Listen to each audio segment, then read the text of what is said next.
আসসালামু আলাইকুম সম্মানিত ভিউয়ার্স, আশা করি সবাই ভালো আছো। আজকের ক্লাসের মধ্যে আমরা আইসিটির কিছু মৌলিক ও বেসিক বিষয় সম্পর্কে ডিসকাস করব। তো যারা এখনো আমাদের চ্যানেলের মধ্যে নতুন তারা দ্রুত সাবস্ক্রাইব করে নিবা, যাতে করে সহজে ক্লাসের ভিডিওগুলো আপনারা পেতে পারেন। ঠিক আছে, তো দেখো আমরা কথা না বাড়িয়ে আমরা ক্লাসটা আজকে শুরু করি। ঠিক আছে, যেমন প্রথমে আমি লিখেছি কম্পিউটার। কম্পিউটার জিনিসটা আসলে কি, কম্পিউটার কাকে বলে? এটা কিন্তু আমরা যদি কোনো একটা ইন্টারভিউ দিতে যাই কিংবা কোনো একটা গভর্নমেন্ট জবের পরীক্ষা দিতে যাই, কম্পিউটার বা আইসিটি রিলেটেড কোনো টপিক্স থেকে যদি কোনো প্রশ্ন করে থাকে, তাহলে কিন্তু কম্পিউটার জিনিসটা কাকে বলে এটা প্রশ্ন করে থাকে। সাধারণ একটা বেসিক এই যে প্রশ্নগুলো আমি লিখছি এগুলো কিন্তু সবগুলো ইম্পর্টেন্ট। ঠিক আছে, লেস ইম্পর্টেন্ট এর একটাও নাই। কম্পিউটার জিনিসটা আসলে কি, কম্পিউটার কাকে বলে, কম্পিউটারের সংজ্ঞাটা কি? কম্পিউটার আসলে, কম্পিউটার শব্দটি কম্পিউট শব্দ থেকে উৎপত্তি। কম্পিউট শব্দ থেকে উৎপত্তি। কম্পিউট শব্দের অর্থ হচ্ছে গণনা বা হিসাব করা। কম্পিউট শব্দের অর্থ গণনা বা হিসাব করা, অর্থাৎ গণনা বা হিসাবকারী যন্ত্রকে কি বলে? কম্পিউটার বলে। ঠিক আছে, শুধুমাত্র কম্পিউটারের মাধ্যমে গণনা বা হিসাব করা যায় তা না, কম্পিউটার দিয়ে কিন্তু বর্তমানে এনি কাইন্ড অফ প্রবলেমস এর সমাধান করা যায়। ঠিক আছে, কম্পিউটার দিয়ে সব ধরনের সমস্যার সমাধান করা যায়, কিন্তু মূলত প্রথমে যখন কম্পিউটার আবিষ্কার হয়েছিল তখন মেইনলি গণনা বা হিসাব করার জন্য আবিষ্কার করার জন্য চিন্তা ভাবনা ছিল। এখন কিন্তু কম্পিউটার দিয়ে সব ধরনের কাজই করা যায়। এটা ভিন্ন বিষয়। তারপরে যখন আমরা গেছি হার্ডওয়্যার। হার্ডওয়্যার কাকে বলে?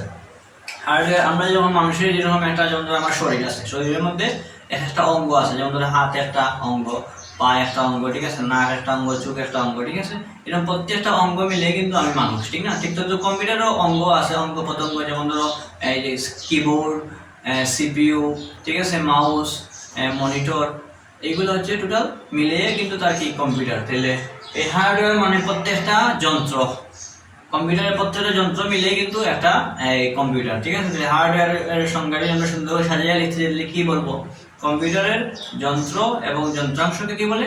হার্ডওয়্যার বলে। যেমন ধরো CPU, mouse, scanner, monitor, motherboard ইত্যাদি। ঠিক আছে, তারপরে কি আছে সফটওয়্যার। সফটওয়্যার মানে আমরা যে মোবাইল যখন আমরা ব্যবহার করি তখন কি থাকে? অ্যাপস থাকে না? আমরা যেমন আমরা একটা অ্যাপস থাকে, যে কোনো ধরনের অ্যাপস থাকে। ঠিক আছে, এই অ্যাপসটা হচ্ছে সফটওয়্যার। আমরা সফটওয়্যার হিসাবে এটা কি করি, মানে আমরা বিবেচনা করি। যে সফটওয়্যার কাকে বলে? কম্পিউটারের প্রোগ্রাম সমূহকে সফটওয়্যার বলে, যেমন এমএস ওয়ার্ড, এমএস এক্সেল, এগুলা, বা যে মজিলা ফায়ারবক্স বা এনি কাইন্ড অফ অ্যাপস বা সফটওয়্যার, এগুলোই সফটওয়্যার। কম্পিউটারের প্রোগ্রাম সমূহকে সফটওয়্যার বলা হয়। ঠিক আছে, তারপরে আমরা গেলাম টেলিমেডিসিন। এটা খুব ইম্পর্টেন্ট একটা বিষয়। টেলিমেডিসিন মানে হচ্ছে ইন্টারনেটের মাধ্যমে চিকিৎসা সেবা গ্রহণ করা কি বলে? টেলিমেডিসিন বলে। আমি আবার বলতেছি, প্রত্যেকটা প্রশ্ন দুইবার করে বলবো। ঠিক আছে, সবাই মনোযোগ দিয়ে শুনবা। টেলিমেডিসিন কাকে বলে? ইন্টারনেটের মাধ্যমে চিকিৎসা সেবা গ্রহণ করাকে কি বলে? টেলিমেডিসিন বলে। তারপরে কি আছে দেখো, এমএস ওয়ার্ড। এমএস ওয়ার্ডে আসলে কোন ধরনের কাজ করা যায়? এমএস ওয়ার্ডের মাধ্যমে লেখালেখির কাজ করা যায়। ঠিক আছে, তারপরে কি আছে এমএস এক্সেল। এমএস এক্সেল এর মাধ্যমে হিসাব নিকাশের কাজ করা যায়। এমএস এক্সেল বা মাইক্রোসফট এক্সেল এর মাধ্যমে কোন ধরনের কাজ করা যায়? হিসাব নিকাশের কাজ করা যায়। যেমন ধরো তোমার একটা স্কুলের রেজাল্ট তৈরি করতে তুমি, ঠিক আছে, একটা ক্লাসের রেজাল্ট তৈরি করতে, তাহলে এই হিসাব নিকাশ কাজ করতে গেলে এমএস এক্সেল এ করতে হবে। আর এমএস ওয়ার্ড এর মধ্যে যেমন ধরো তুমি ধরনের লেখালেখি, প্রশ্ন টাইপ করতে বা কোনো একটা নোট লেখা রাখতে, ঠিক আছে, এমএস ওয়ার্ড এর মধ্যে এই কাজটা করতে হয়। তারপর ধরো সিপিইউ। মানুষের যেরকম প্রধান অঙ্গ হচ্ছে মস্তিষ্ক, ব্রেইন। ঠিক আছে, মাথা হচ্ছে সবাই মানে আসল জিনিস। ঠিক আছে, কম্পিউটারের ব্রেইন আছে, কম্পিউটারের ব্রেইনটা হচ্ছে সিপিইউ। কম্পিউটারের মস্তিষ্ক বলা হয় কোনটিকে?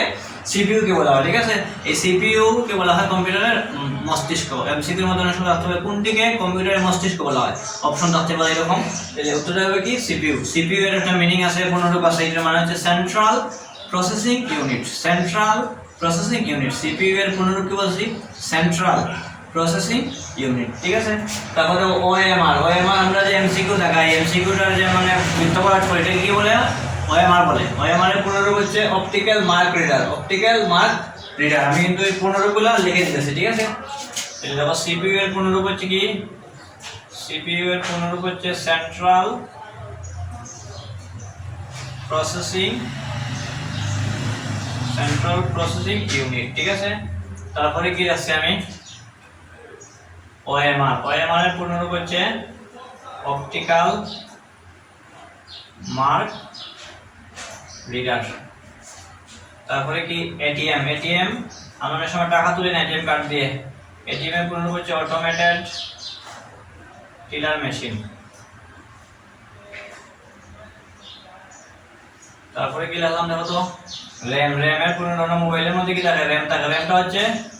র্যাম হচ্ছে অস্থায়ী মেমোরি, র্যামটা হচ্ছে অস্থায়ী মেমোরি, এটা স্থায়ী না। আমরা যখন মোবাইলের মধ্যে ফ্লাশ দিই বা অন্যান্য সময় রিসেট করি তখন ফান মেমোরি যেগুলো আছে সেগুলো ডিলিট হয়ে যায়, ঠিক আছে না। এটা র্যামের সবগুলো ডিলিট হয়ে যায়। র্যাম হচ্ছে অস্থায়ী মেমোরি, আর রম যেটা আমরা এসডি কার্ড বা মেমোরি কার্ড এটাকে বলি, এটা হচ্ছে রম, এটা স্থায়ী মেমোরি, ঠিক আছে। রমটা হচ্ছে স্থায়ী মেমোরি। র্যামের পুনর্নাম হচ্ছে র্যান্ডম অ্যাক্সেস মেমোরি, আর রমের পুনর্নাম হচ্ছে আমাদের রিড অনলি মেমোরি, রিড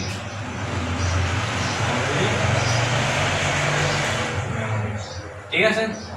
তারপর যে বলেছে এসএমএস, এসএমএস এর পুনরূপ তোমরা দেখা জানো, এটা আগে পাইছো। এসএমএস এর পুনরূপ হচ্ছে শর্ট মেসেজ সার্ভিস, ঠিক আছে।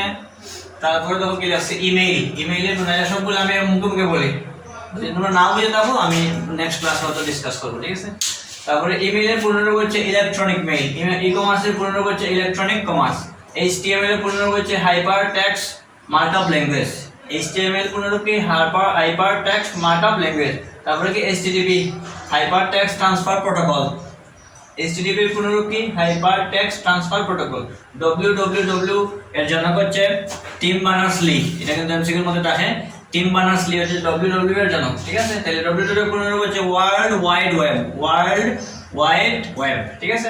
আবার ল্যান এর পুনরূপ হচ্ছে ল্যান্ড এরিয়া নেটওয়ার্ক, ওয়ানের পুনরূপ হচ্ছে ওয়ার্ল্ড এরিয়া নেটওয়ার্ক, ম্যানের পুনরূপ হচ্ছে মেট্রোপলিটন এরিয়া নেটওয়ার্ক, ঠিক আছে। তারপর প্যানের পুনরূপ হচ্ছে পার্সোনাল এরিয়া নেটওয়ার্ক। পিডিএফ এর পুনরূপ খুব ইম্পর্টেন্ট, এটা লিখে দিই। পিডিএফ এর পুনরূপ হচ্ছে